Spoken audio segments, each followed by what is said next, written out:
Even if I get married, you're still my number one. Is it okay to say you prefer me over that woman?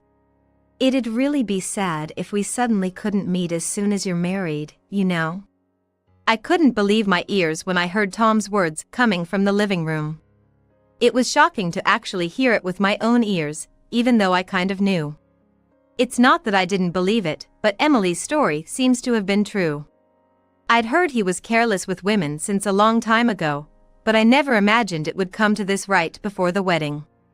Emily and I exchanged glances and quietly left the house. Maybe it was better to find out now, before the marriage certificate was signed. With Emily as an ally, it seems like things will go smoothly from here on out. I thought our relationship had been going well until now because I didn't notice anything, or maybe I was pretending not to notice. So it was like a puzzle that easily falls apart as soon as one piece is missing. One after another, various pieces of evidence about those two that I didn't want to see appeared, and I started to wonder what I had been seeing in Tom, almost to the point of disgust. I will never forgive Tom and Christy. With that resolve in my heart, Emily and I started planning how to give those two a taste of hell. My name is Jessica Young. I'm currently 25 years old, working in the HR department of the administration division at a company, and I'm known as a silent, icy woman, so much so that people say talking to me is like talking to a stone. I'm just not good at speaking and find it hard to initiate conversations with others. It's not that I prefer to be silent or that I intentionally take a cold attitude. And now, I live in our own home with my fiancé, Tom Smith. At work, where I hardly ever talk, Tom was the only one who proactively tried to strike up conversations with me. Tom is 2 years older than me and is so skilled in the sales department that it wouldn't be an exaggeration to call him the ace. He started talking to me soon after I joined the company as a new grad, and he was relentlessly pursuing me. Despite being in different departments, he frequently asked me out for lunch or drinks. Tom, a refreshing and handsome man, was rumored to be the target of many women from various departments, so I indirectly turned him down, suggesting we shouldn't be alone together. But Tom was persistent and even pushy about wanting to go out with just the two of us. At first, I wasn't even interested, but I gradually became aware of him as a man older than me, acted like a devoted dog around me. Tom always took the lead, was good at talking, and also good at listening. I saw him at work, and he seemed like a serious, capable person. I had turned down his confessions a few times, but after relentless pursuit by Tom, who doesn't easily give up, I eventually gave in. And that's how our relationship started. We've been dating for 3 years now and living together. Tom proposed to me a little before our 3rd anniversary, and we were about to have our wedding. We planned to register our marriage the day after the wedding ceremony. We finished our meal with both of our families, and the wedding planning was going smoothly. That was when I first met Emily, and since we are close in age, it didn't take long for us to become friends. Emily has a friendly personality, and she proactively talked to me, a very quiet person. For the first half a year, I went to the wedding planning meetings with Tom and even went on a date after. But recently, as Tom started saying he was busy at work, I ended up going to the meetings alone more often. You can decide whatever you like, Jessica. I had started to feel that this phrase had become Tom's catchphrase recently. He was also coming home later and later, so I decided to ask him if it really was work. It's really work. I'm sorry for making you feel anxious. I'm just swamped with a big project right now. I'll try to make time from now on. Even though he said this, I couldn't fully accept it, but since he promised to make time, I didn't say anything more. I would just attend the weekly meetings with the planner and then we would go our separate ways. He did make time for me once a week, but he started coming home past midnight during the weekdays. He also started going on more business trips, leaving the house empty. We work at the same company, so I should understand if he's really busy, but looking at the sales department as a whole, they didn't seem to be that busy, and there shouldn't be any business trips. I feel isolated at work, not really having close friends there, and it's starting to weigh me down, making me feel uneasy. I decided to reach out to Emily, the only person I can talk to like a friend. We got in touch and made plans to meet at my house the upcoming weekend, 3 days from now. During those 3 days, Tom would come home late, so the only time we could have a conversation was in the morning.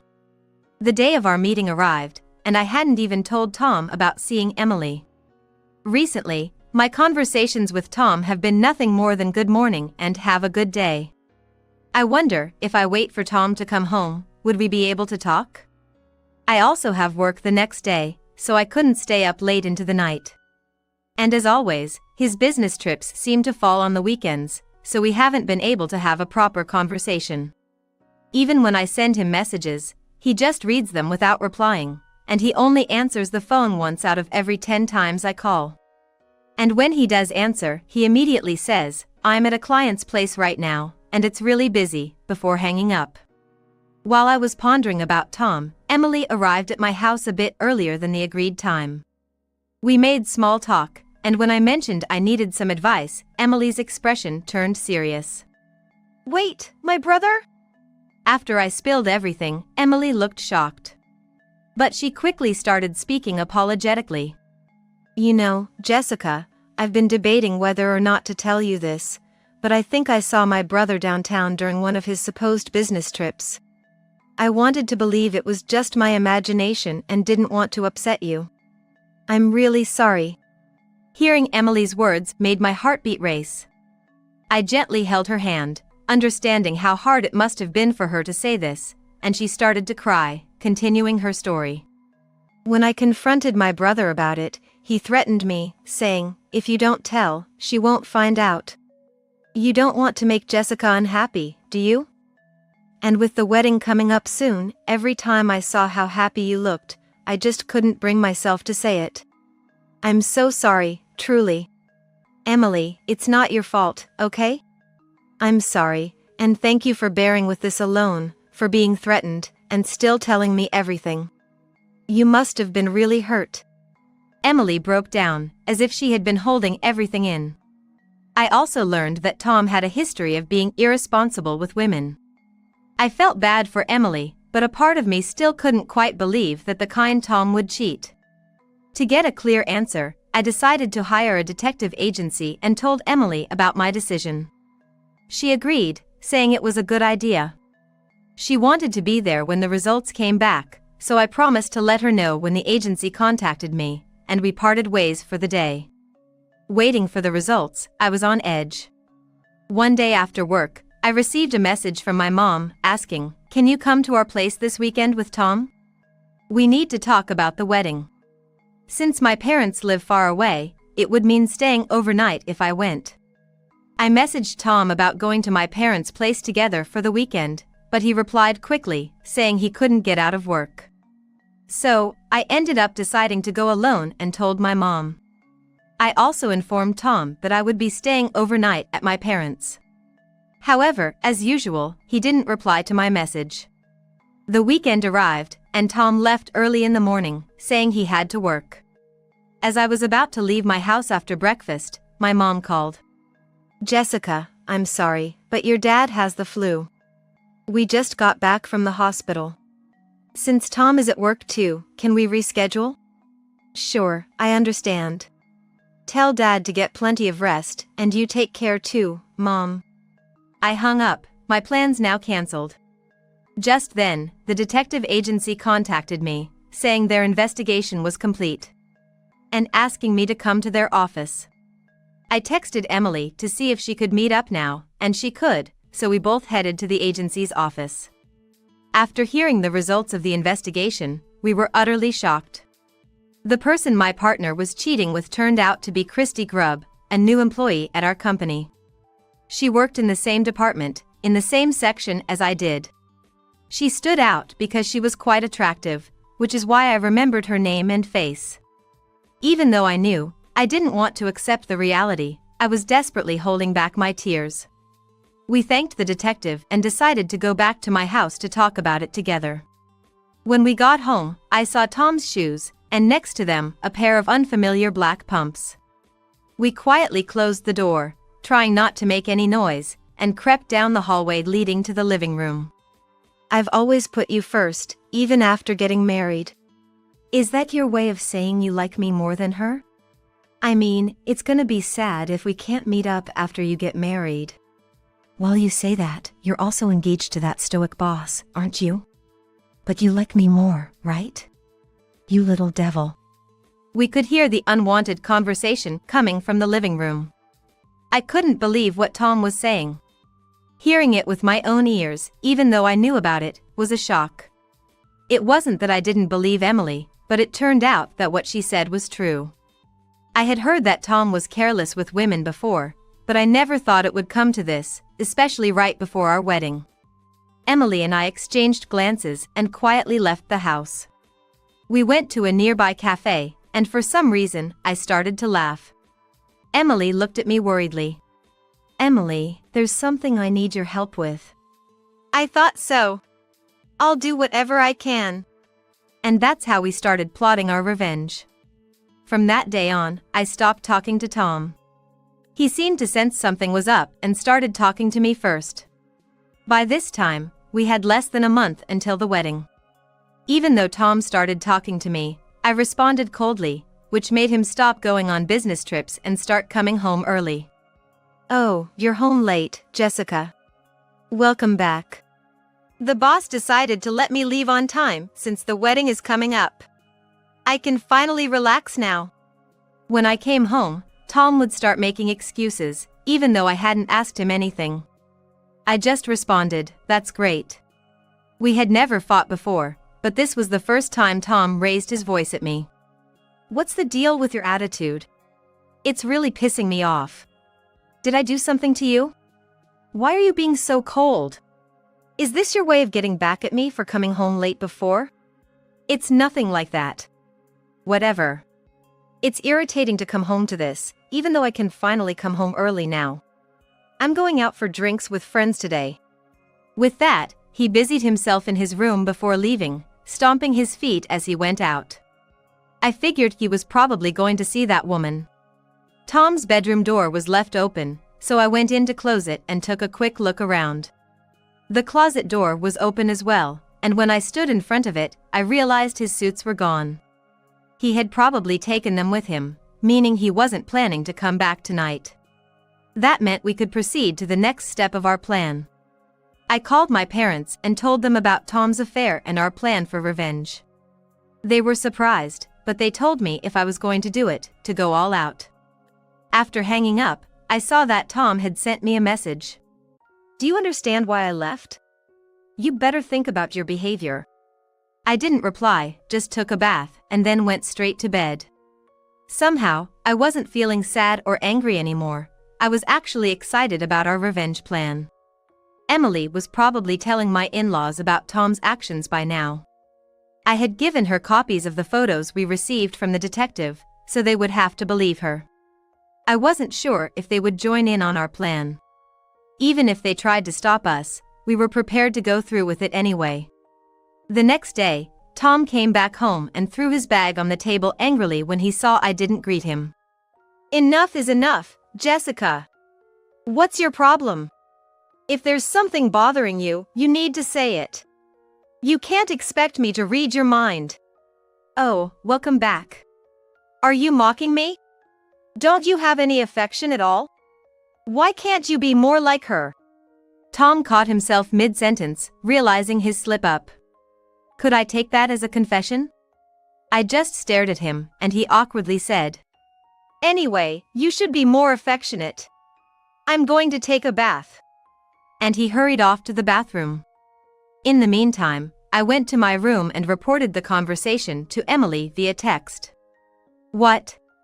Is that a confession? She texted back, clearly amused. And finally, the day before the wedding.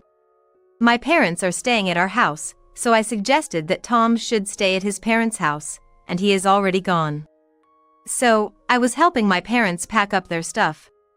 Jessica, are you really leaving this house? Yeah, I'm fine now. The memories with Tom are just memories I don't need anymore. With those words, my parents seemed to understand, and they packed the luggage into the car for me. We arranged for a courier to pick up the items that couldn't fit in the car at a later date. The next day, I woke up early, did my makeup perfectly, and was all ready to go. Then, I received a call from Tom. I ignored all his calls, and he started sending me a barrage of messages like "Where are you? What are you thinking?" But I ignored those as well. Later, I got a call from Emily, who was at the venue. As soon as Emily confirmed that I had picked up the phone, she asked the venue staff to make it possible to project my phone screen onto the screen at the venue.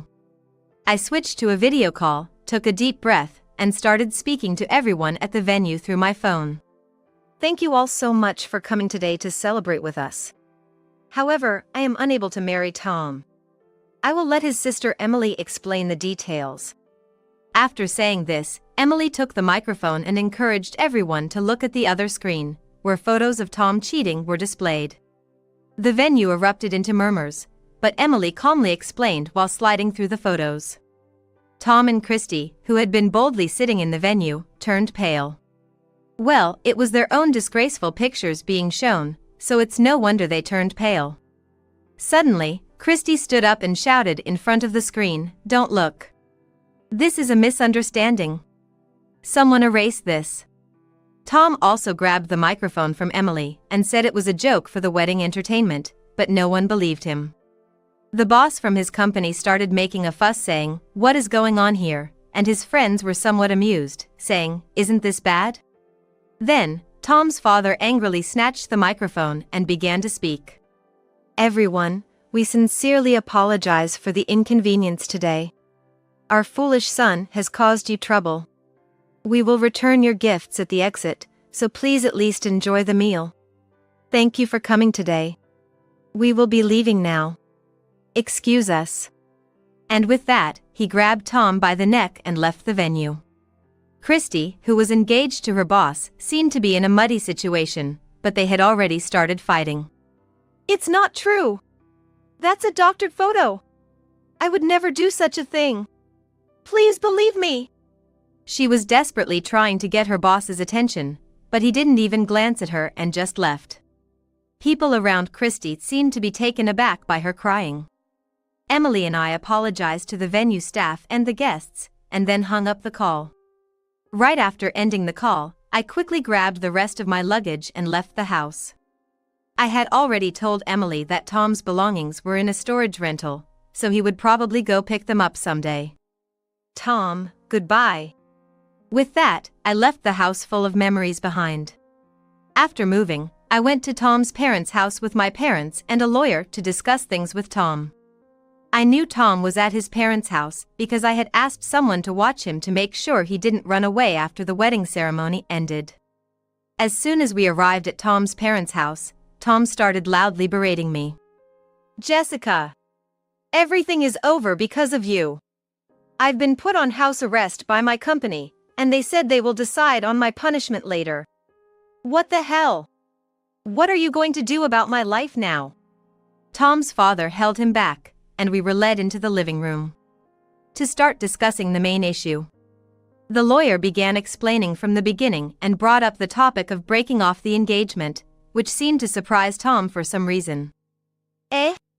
Wait, why are we getting married?" We were all surprised to hear Tom say that, wondering if he really thought we could still get married in this situation. I'm sure everyone in the room was thinking the same thing. Of course not. What are you talking about? Well, let's continue with our discussion.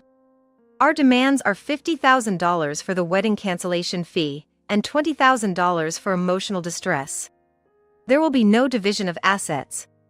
If you refuse this amount, we will immediately take legal action. Tom seemed like he was about to say something, but his father stopped him. It was his father who spoke on his behalf. "Jessica, I'm really sorry for what my foolish son has done.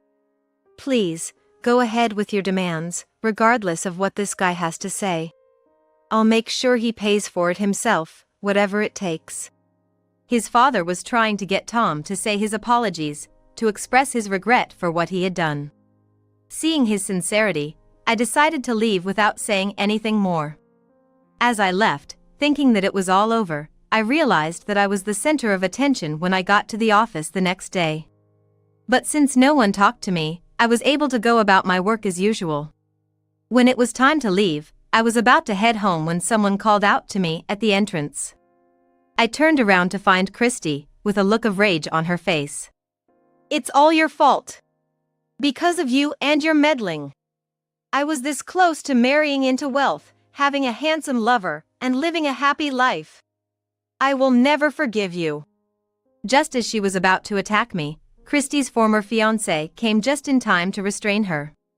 "This isn't Ms. Young's fault. I had my suspicions about you from the start. Besides, your extravagant spending was getting out of hand. I would have called off the engagement regardless of this situation." With that, Christy broke down in tears right there. He called the police, and they took Christy away. She was given a stern warning by the police for attempting to harm me. The next day, I thanked him and thought I could finally get back to my normal life, but it wasn't that simple. I accidentally answered a call from Tom. "Ah, thank goodness. I finally got through to you. Jessica, can't we start over?" "What are you talking about now?" "It's impossible." "Well, I'm gonna pay the alimony, so I can live in that house, right?" I couldn't believe what Tom was saying. The house we lived in was a gift from my parents for our engagement. And it was in my name. No, I sold that house, though. What? Why are you deciding things on your own? The house is community property, right? You should deduct the money from the house from the alimony. First of all, that house was bought by my parents under my name. It doesn't count as community property. Talking to you is giving me a headache. Don't call me anymore. Goodbye. Tom was still saying something, but I hung up without listening and immediately blocked his number. I then called Emily to tell her about the contact from Tom, and we agreed to meet up later. Today's the day I'm meeting up with Emily. We decided to catch up over a cup of coffee at a cafe and talk about how Tom has been doing. I heard he's dealing with a lot right now, including alimony from me, a cancellation fee from the wedding venue, and alimony from Christy's former fiancé, all adding up to around $100,000. I'm pretty sure the company decided to just transfer him to a different department and gave him a talking to when the alimony claims got settled. However, since he's never done anything but sales, he kept getting scolded every day, snapped, and eventually quit on his own accord. He was planning to mooch off his parents and settle down there, but his father kicked him out, or so Emily tells me. But if we just leave him be, he seems likely to stop paying the alimony. That's why he's ended up working at a factory owned by a friend of his father, living on site. The factory's located in the middle of nowhere, and there's no cell service, so I doubt he'll be able to bother me anymore, Emily said with a laugh. Since Emily seemed to know what became of Christy as well, I decided to ask her about it. Christy apparently had to pay $20,000 in total, $5,000 to me and $15,000 to her former fiancé. With her looks and charm, she could have easily paid that off quickly. But she has this bias that night work is for lowlifes and ended up wandering the streets, unable to pay off her debts. She managed to find some temporary work, but since her only assets were her face and her charm, she couldn't do the job well enough and got fired. In the end, she started working multiple part-time jobs just to scrape by and then got hooked on going to nightclubs. Her debt kept growing, and she couldn't pay off her tabs at the nightclubs anymore. The last I heard, she was taken away by some tough-looking guys into the night, and no one knows where she is or what she's doing now, Emily explained. I asked her how she knew all this. And to my surprise, she told me that she and Christy went to the same middle and high schools. Christy was infamous since middle school for rumors about her stealing other girls' boyfriends. Emily never liked her to begin with, so she's glad to be rid of her now. As for me, I didn't face any backlash at work. In fact, I became more popular and started getting invited to lunch more often, even becoming close friends with some. I've also gotten pretty chummy with Christy's former fiancé. We get along so well that we go out together on our days off. Where it will lead, nobody knows yet. Emily and I are still close, like sisters or best friends. And I plan to keep it that way.